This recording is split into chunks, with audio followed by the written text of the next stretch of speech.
right, we're recording. Welcome in. Welcome in. Wherever you're watching from. All right. So here's where we left off. A map, the before and after map. And yesterday we were highlighting the breakdown of the Ottoman Empire, as well as Austria-Hungary. I think it's one of the most sizable chunks of land that got divvied up. Austria-Hungary. And that's where we get a lot of the countries today in the Balkans region. That was where the whole mess began back in 1914. So the Balkans, a lot of countries in the Balkans were created. But truly, it's the Ottoman Empire that was our big focus. And again, these were measures that were put into the Treaty of Versailles.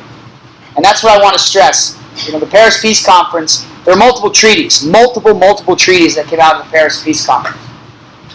But the one treaty that would have the biggest influence of all was the Treaty of Versailles. And that's the one that the Senate rejected here in the United States. That's the one that had the League of Nations built into it. But arguably, the most controversial part of the Treaty of Versailles was what to do about Germany.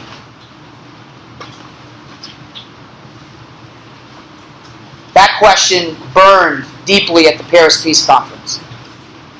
What to do about Germany? Carving up land, creating a League of Nations, okay. But what to do about Germany? Sure, you can take land away from Germany, which it did. Germany lost almost all its overseas territories. But the Europeans were hungry to make Germany pay. And why would that be?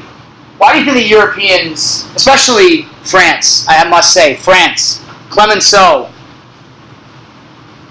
why do you think the Europeans were so hungry to burn Germany?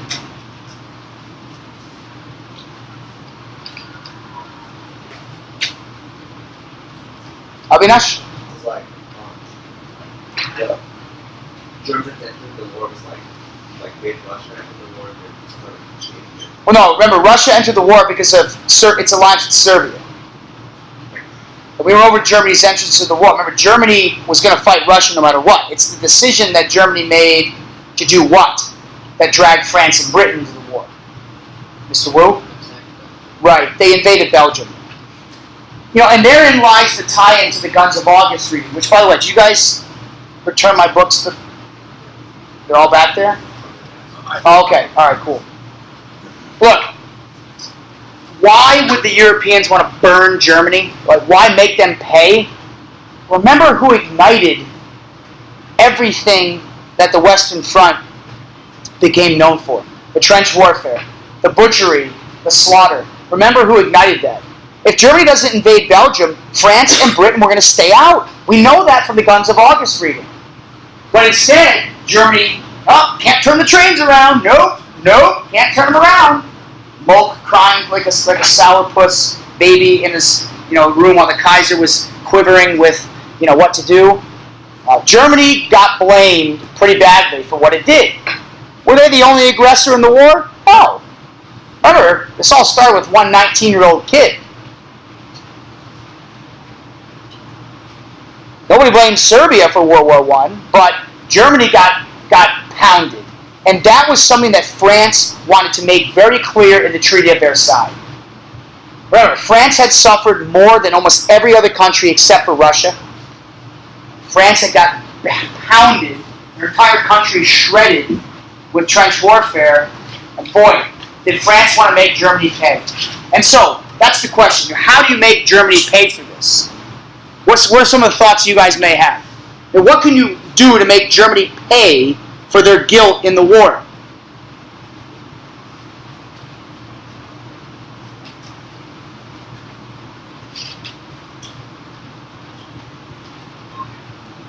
Why my clippers?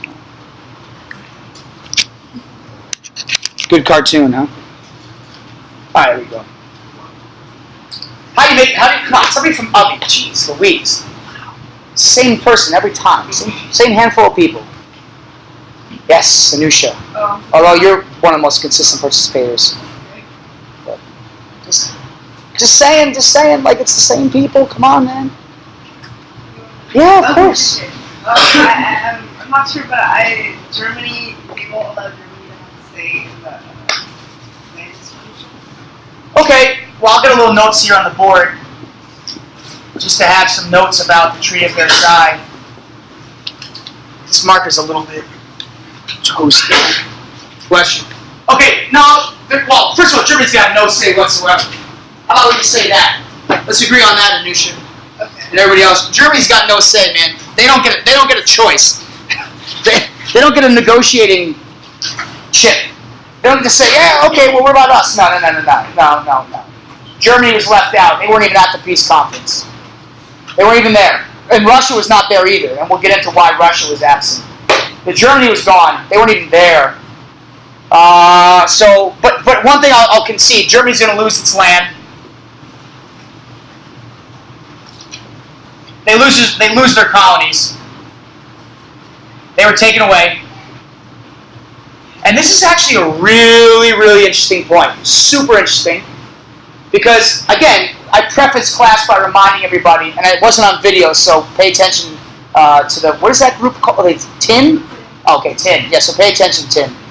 You think I know by April what the groups are, but look, the seeds of World War II are somewhat planted here at the Paris Peace Conference. And when Germany lost their overseas territory, boy, one country that was licking its chops, hoping it was going to get those territories, any guesses who that was? Somebody who had fought the Germans a little bit in the Pacific. Just a little bit. They contributed a little bit in the Pacific. And they thought, man, this is our chance. We can get some more land. Beef up our imperial gains. Hashtag gains with a Z. Are you? Yeah.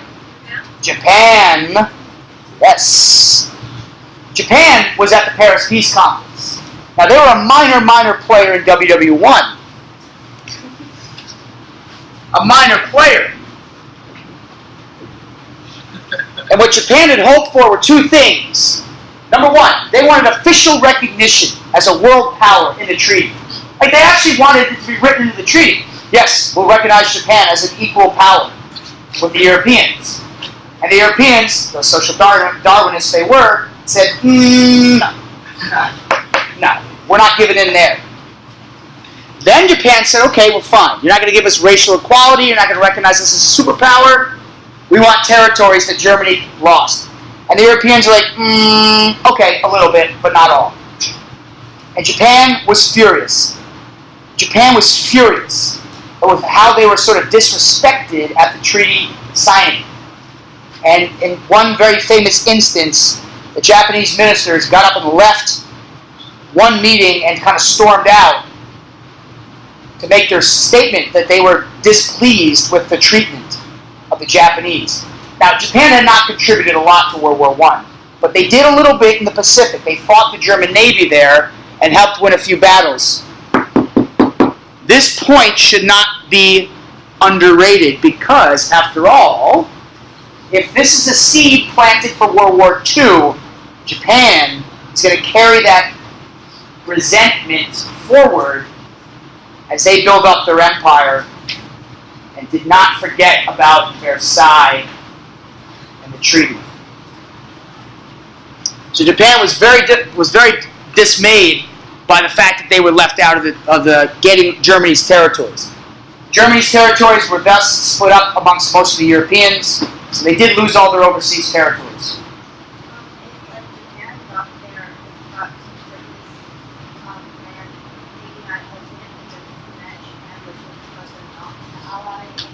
Wow, I highly doubt the computer picked up that inquiry, but none of you was wondering about some like historical what-if logic. You know, if Japan had gotten Germany's territory, would Germany have been frustrated with Japan, therefore not wanting to ally? Boy, how the heck am I supposed to know that?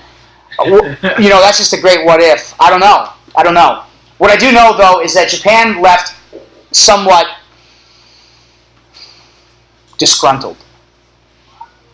They were not pleased with the lack of respect that they were afforded. You know, and the Europeans have said, well, you know, you didn't do your part. You didn't slug it out in the trenches as we did. But anyways, just that's an interesting side note.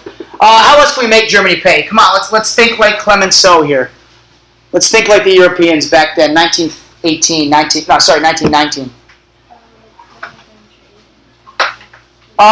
Don't let them trade. No, they didn't put those kind of restrictions. Good guess. Again, I know you didn't have any reading on this, so it's all guesswork. Did they like ban immigration? No, nothing about immigration. They forced them to pay money. The history bowl stalwart Pranav.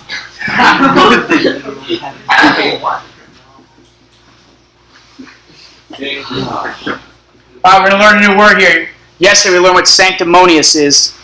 Hopefully none of you acted sanctimoniously yesterday in your interactions with your peers. But Pranav was dead on the money when he said that the Germans were going to be forced to pay for damages. The word I'm looking for here is exactly what that idea is. Payment for damages. It starts with an R. Any thoughts on what this word is? Maybe this was a 7th grade word you learned? I don't know. Little Doc? Reimbursement? No. Oh. Reimbursement could mean, hey, can I borrow $5 to go to Raisins? Go to Cane's? And then like, yeah, sure, here you go. And you reimburse me. No. This carries a much more severe connotation. Reconstruction is building something back up. Never mind. Good, maybe this is a word you don't know then. Oh, taking a chance, Vishnu? Rehabilitation? Now, rehabilitate something you do like if you have an injury or whatnot. The word here, reparations. Know that word. Reparations. Look, if there's going to be one aspect of the Treaty of Versailles that I hope you remember, it's this reparations business. Germany was forced. Now, this is really the source of so much post-World War I controversy. Germany was forced to pay $55 billion. $55 billion to France and Britain and other countries and the Dutch and again, let's not forget that other countries fought in WWII. Belgium, for example, $55 billion. Back in 1919, that's a whole heck of a lot of money. The decision to demand reparations did not come without great consternation. Wilson did not want reparations. The English Prime Minister, David Lloyd George, was sort of tepid about reparations, but he ultimately agreed. Clemenceau was like, pay right now, Germany. He wanted to make Germany pay. Literally make them pay. Yeah, Dinger. Is this like Germany has like hyperinflation? Is that something you guys learned about with the Moranomics? I know like that Germany had like this period of hyperinflation where you had Yes. barrels of money to buy like popsicles. Yep, and then popsicles, right? In the 1920s, like after World War I, we'll cover this later this week. Germany went through just a hellacious economic depression. I mean, I don't know the figures like Mr. Moore would know, but Germany got absolutely smoked economically. I mean, this wiped them out. You know, and the great benefiter of this, by the way, was the United States. Because the United States, banks, hey, you need a loan, Germany? Come invest with us. Germany took out the majority of their reparations loans with the U.S. And it wasn't until, get this, ready for this, 2012 was the last payment the Germans made on their reparations. They were still paying the thing off till 2012. Oh, man. You want to talk about having debt? You guys are all petrified about college debt, and I understand why. That's why a lot of you go to Basis Tempe. But I'll tell you the truth. Oh my god. You guys don't know that. I've never made that comment before. No, never. But I roast the seed. Oh, wait, this is no roast zone, isn't it? Well, that's what 7th graders tell me. No roast zone anymore. This is a roast. The 7th graders told me that my class has to be a no roast zone. No, like that's the 7th grade class, not the 8th. They're a year below you. They're not that much younger. They're not much younger. Still younger. Well, Anyways, no disrespect. ASU is a great school. But what I always tell the seniors is there's so many former bases, Chandler, Ahwatukee, Peoria, Scottsdale. You know, there's all those schools. There's all those schools. I thought this was a no-roast zone. No, it's the 7th grade now, so you want it both ways? There's all these basis kids, and they all go to Barrett. So I always say that, you know, ASU is like basis Tempe. Because it is, a lot of basis kids go there. So no regrets about that, though. It's a good school. Anyways, talk about being in debt. Germany was paying off its reparation loans through 2012. So 90-something years, Germany was owing the United States money. The reparations were one of the most controversial parts of the entire treaty. But the French wanted to bury Germany. They wanted to make them pay. Remember, it was German boots on the ground in Luxembourg and Belgium. They initiated the war. That's how the French felt. The English jumped on board. Wilson said, it's not a good idea, guys. And, you know, we learned later that it wasn't such a good idea. And that's going to be one of the ultimate questions I want to get into. But just a couple more things to get into, and then we'll move on. Number 3 on the board here, no military.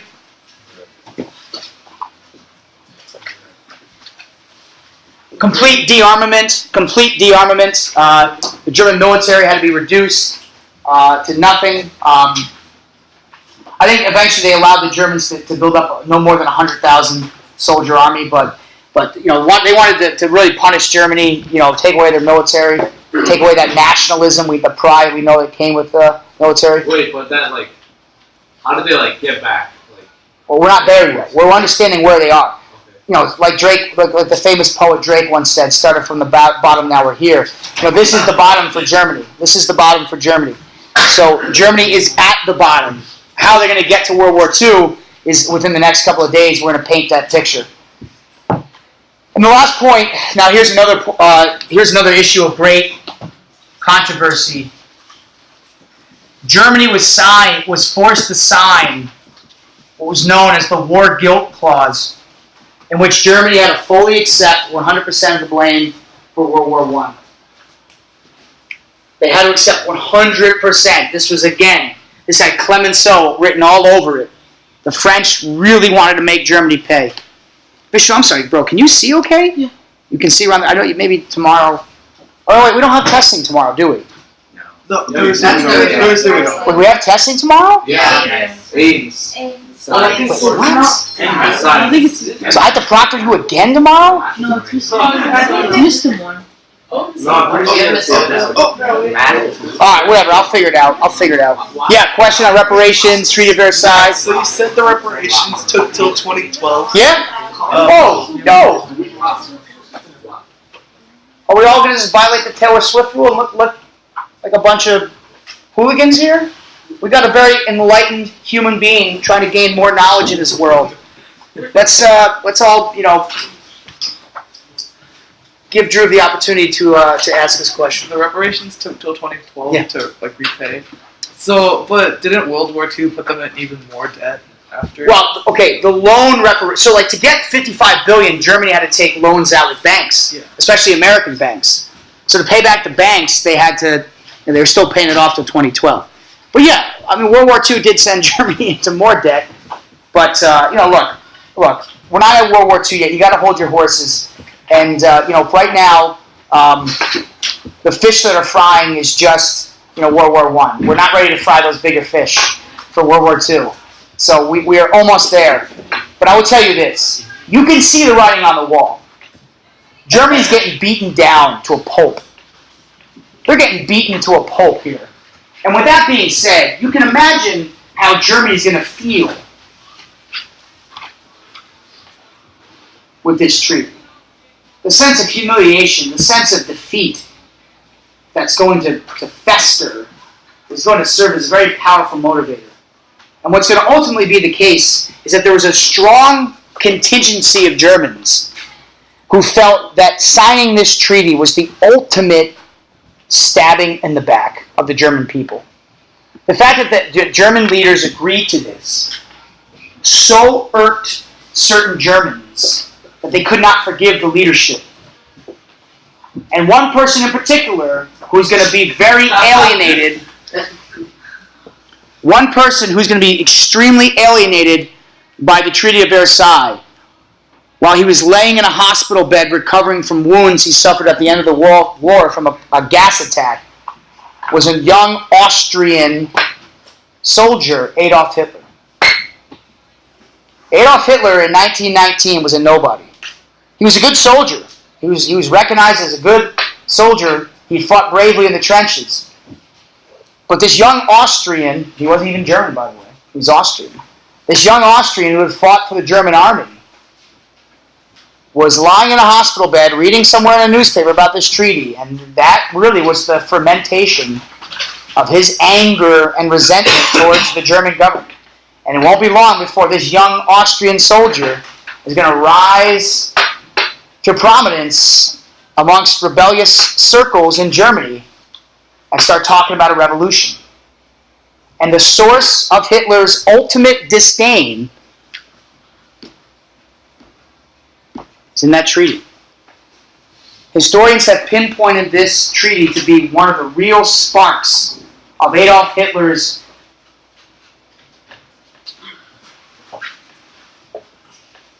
what's the word I'm looking for? Rage? Sure. I would say vengeance. That's the word, vengeance. He is going to come with vengeance after the German government, but it's going to take this man many years to get to the point where he's ready. And just to give you a sense of time frame, so Treaty of Versailles, 1919. Adolf Hitler is not going to become head of Germany's government until 1933. So we've got about 14 years to go before Hitler takes over Germany. But what happens in those 14 years is definitely pivotal, and it's definitely leading us towards World War II, and it's definitely all rooted here, my friends, with the Paris Peace Conference and the Treaty of Versailles. And to end the discussion on Hitler, we're going to pause here on Hitler and build that back up shortly, but I want to leave you with a little perspective, not from me, but from a historian. Another quote. This is a German historian? Yeah. Wolfgang Manson. Wolfgang. Perfect name for a future Shams, maybe? Wolfgang Shams? That just has a great ring to it, Zuhair. But why don't you read this, Zuhair? You're always apt to read. Hitler sold the Second World War to the Germans as righting the wrongs of the... Yeah. We're going to get into this in a big way. One of the mystiques of Adolf Hitler was how he was able to, brainwash a nation. Well, the majority of the nation. Not everyone loved him. But I'll tell you what, he had a pretty good sales tactic up his sleeve, and that was germinating animosity towards this treaty.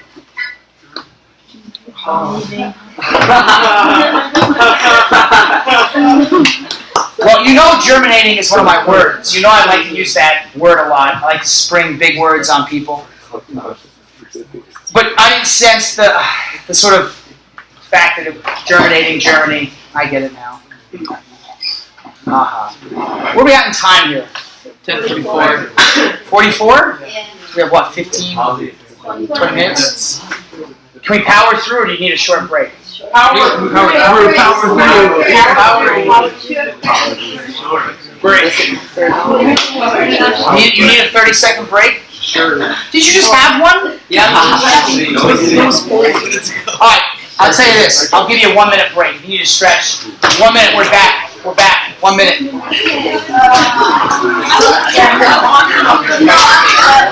All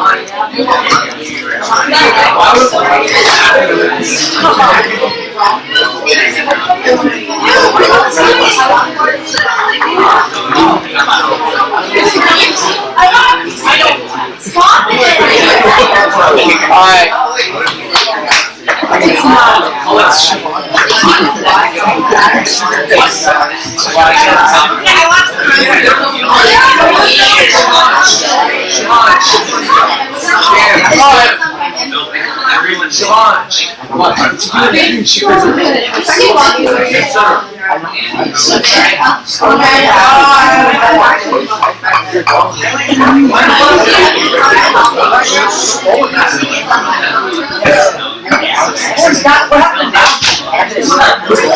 Alright, here we go. breaks up. When's you guys lunch this week? Oh, so you're done with fifth hour? Did you stop recording while we were having? No. I want to show the people that, a good way to keep your class energized and focused is to give a break once in a while. You'd be amazed at how many teachers cannot believe that I give 2-minute breaks in class. How dare you? I said, well, yeah. Then you wonder why I don't deal with so much, chicanery all the time.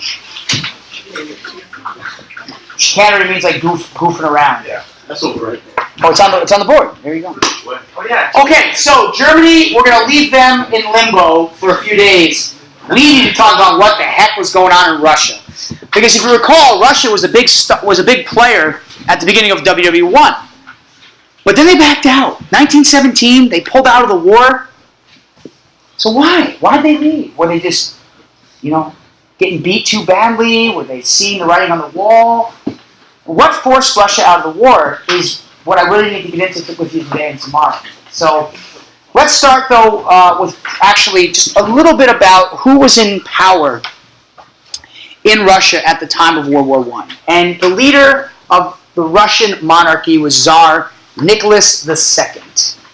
Nicholas II. He was part of the Romanov family. That was the ruling family in Russia, the Romanov family.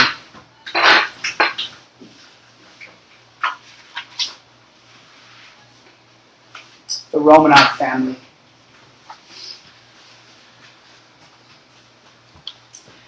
I say Russia's the perfect storm because here's where we're going, folks. What really caused Russia to exit the war? Anybody know what happened in Russia in 1917? Communist Revolution. Yep. Remember we laid the seeds for this back with Marx? We studied socialism and Marxism for a day or so. What forced Russia out of the war? What forced them to withdraw their troops from World War I was the breakout of a communist revolution. And this perfect storm, as I call it, that led to the Soviet Union eventually forming our first communist country. Really, I need you to get a little background here. And again, I know you have no reading on all this, so Russia was primed for revolution. They were ready for revolution. And a lot of that had to do with the leadership in charge of Russia. And the treatment of Russian peasants, we've seen this as a textbook pattern of world history. You piss on the peasants long enough. Sorry, that was a little bit informal. Should I edit that out? If you rain down mistreatment on peasants long enough, that will lead to peasants growing disgruntled. And that will lead to peasants forming a sense of alienation. Well, the Russian Tsar, like many monarchies, really mistreated peasants. Peasants, and you got to remember Russia's history with forced labor. What system of forced labor had Russia long used? It was over by now. Serfdom? Serfdom, yeah. So there was this history in Russia of the peasants being at the very bottom. That certainly remained true even after serfdom was ended. So treatment of peasants, one cause for revolution. The second thing, the factory system that Russia had employed, much like other parts of the Industrial Revolution, poor factory conditions. We saw how that instigated uproar, right, Anand? That there were a lot of people frustrated with the factory conditions that led to labor unions, that led to disenchantment. Russia was no different than the rest of the Europeans. Bad conditions created animosity within society. The poor living conditions, poor working conditions, coupled together, really led to frustration. Russia also, I guess three. Okay, there's three. We'll go 1, 2, 4, 3. 3. A revolution actually started in 1905. Russia went through a revolution. 1905. There was a massive revolution that took place there amongst factory workers. What that led to was the creation of a Russian parliament. Russia actually added a parliament during this revolution, so there were massive reforms to Russia. But already the Russian people had shown a penchant for revolution. And then, of course, you got World War I. 1.8 roughly million Russians dying. That doesn't make your population very happy. You take these four things, you add them up together, and you have a good recipe for disaster here. The Russian peoples were quite upset with the situation in Russia, and that is going to motivate them to revolution.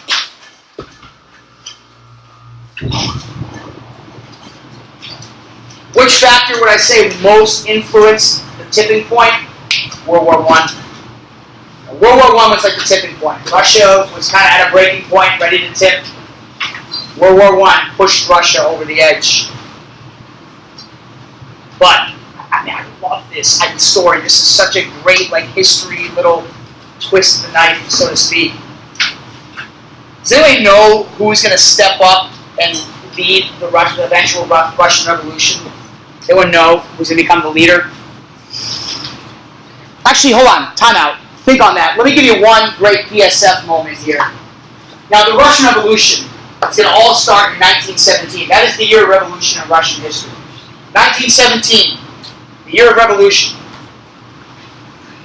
And the Russian Revolution will ultimately begin with a group of people that we know from world history. Oh, that would not have been good. Almost knocked over the entire podium. The Russian Revolution ultimately began to be led by a group of individuals, a classification of people who we've seen have big headwaves at the beginning of a revolution back in France. Think back to our little role-play interaction with the French Revolution. Think about who led a march all the way to Versailles. Think about how that march forced the king back to Paris. The women. So women, this is your moment in Russian history. The fish ladies, the market ladies, were the ones that forced King Louis and Marie Antoinette back to Paris. Russia, February 1917, female factory workers lead a massive nationwide protest during the war. Just like in the United States and Europe, when the men go off to fight, the women build the weapons to fight. Women revolted, factory workers staged a massive protest nationwide. Not quite the extent of a strike like we talked about in India a couple years ago, or some of the ones we looked at in world history. But boy, what a connection to the past.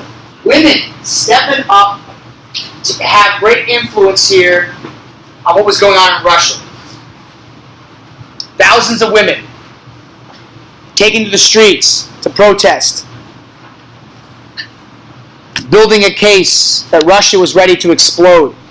And if your factories are shutting down, your soldiers aren't getting the bullets. They're not getting the supplies that's going to require them to keep fighting the fight. Keep fighting the fight. Yeah, Shabash. Isn't that a bad thing? For what? For the country. So why are they going? Yeah, it's a bad thing, but remember, the conditions in Russia were so brutal. We talked about this dynamic before. Striking was a last-ditch effort to make your point. Labor unions only go on strike when it's an extreme case. So, by going on strike in the middle of the war, the workers were showing who had the power. Not the czar, but the workers. And this moment is going to really be a catalyst, really serve as a catalyst for further revolution. And that's where we're going to get to our main leader.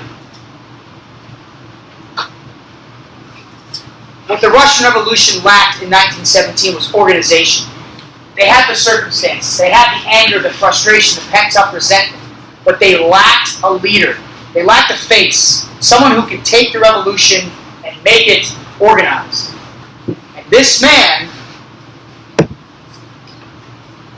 the irony was, at the beginning of 1917, this leader wasn't even in Russia. He was in a jail in Switzerland. Does anybody know who was going to eventually step up and lead the Russian Revolution? Right? Yes, Vladimir Lenin. Vladimir Lenin. Does anyone know the story about Lenin's arrival? I mentioned he was in a jail in Switzerland. Anyone know the story? Great. Love this job. I get to educate all these young, impressionable minds.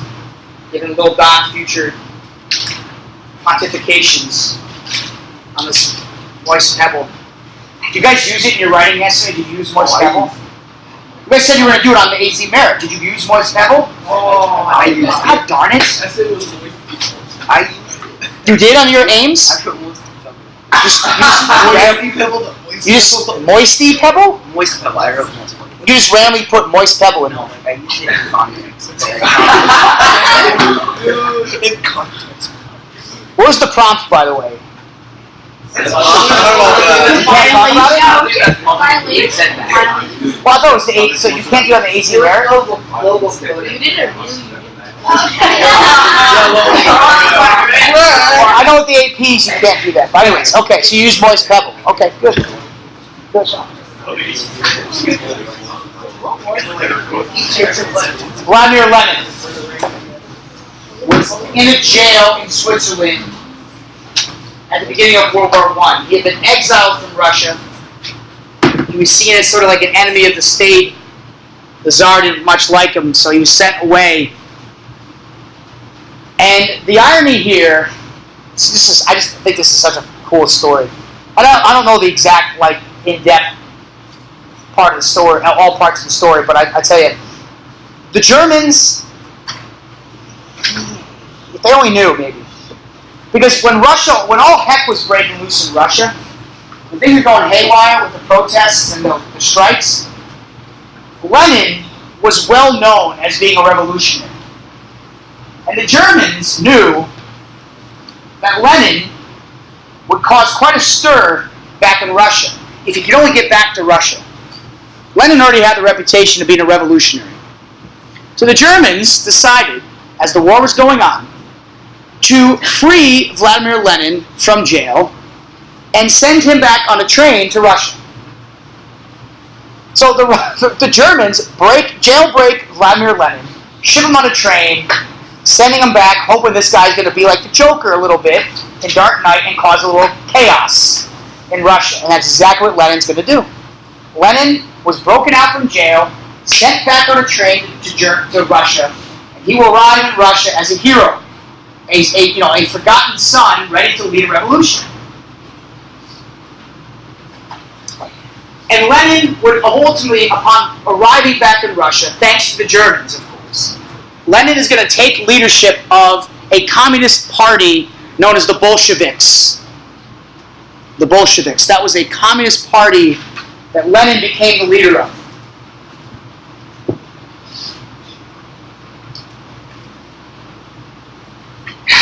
And I'll tell you what, you have to be awfully careful how you use that word Bolshevik.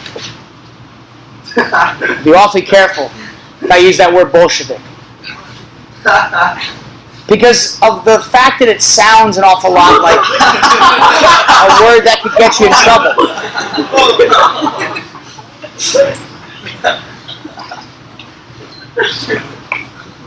Someday, Mr. Daniels, the world's going to make a lot of sense. Someday. I hope I'm there when it does. I hope I'm there. Bolshevik Party. That was a communist party. Communist party. I guess that's one way to get away with, like, exercising your frustration on that. That's Bolshevik.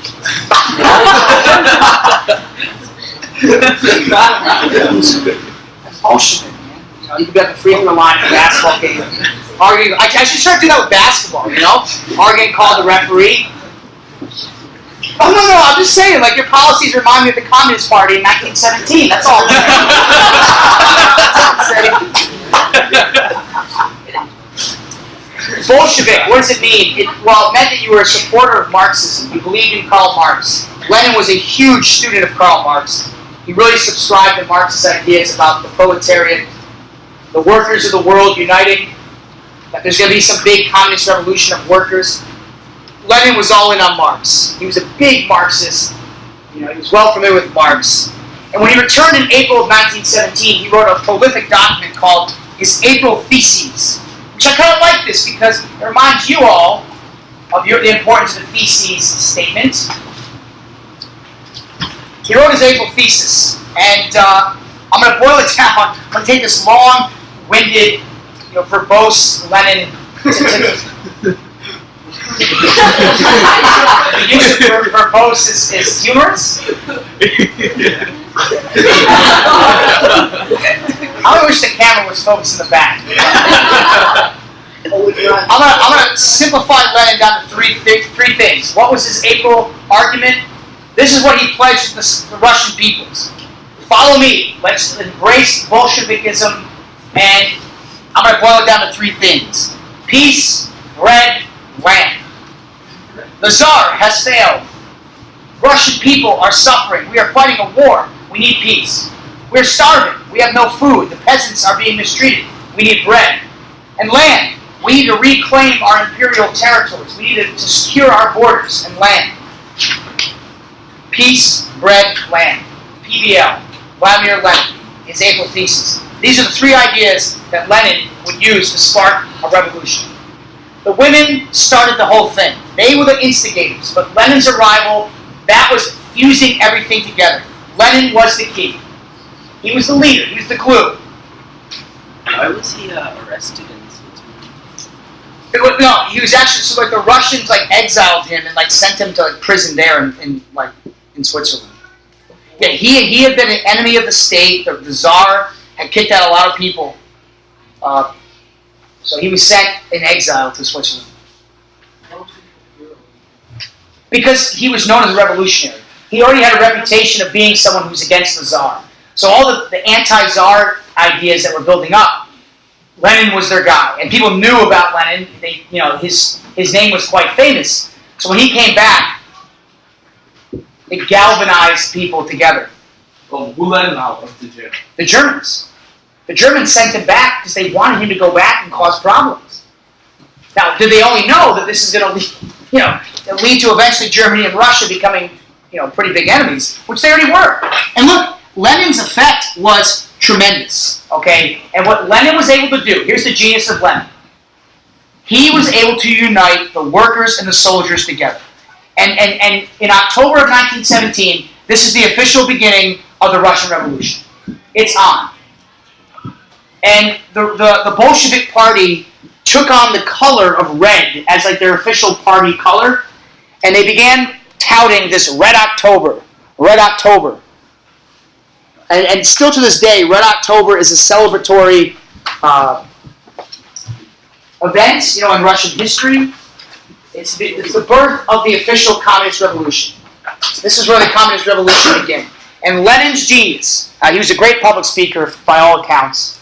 He's quite brilliant, but he knew how to orate, he knew how to speak. But man, his weapon was he combined the workers, all those angry workers, he combined the workers with the soldiers. And that would ultimately lead to Russia exiting World War I. The amount of pressure that Lenin put on ultimately led to Russia in 1918 exiting World War I. Russia signed a treaty. I already gave this name of the treaty, but there it is again. Russia backed out of World War I. The Tsar was forced with really no choice to pull out of the war. Russia was in chaos at the time, thanks to Lenin and the Bolsheviks. And what Russia soon became plagued with was an all-out civil war for control of Russia. Russia went from World War I to a civil war. And that civil war pitted the Tsarists, the people that supported the Tsar, against the Bolsheviks. And that's where we're going to have to leave off for tomorrow. The Reds versus the Whites. The Reds, the supporter of Bolsheviks, and the Whites, the supporters of the Tsar. That is going to be, that is going to be where we pick up tomorrow. So, by tomorrow, we'll have the Soviet Union created, which means that's Wednesday, so by Thursday, we're going to hop over to Japan. I want to talk about Japan, and we'll finish up with Germany. Good stuff today. Thank you, everyone.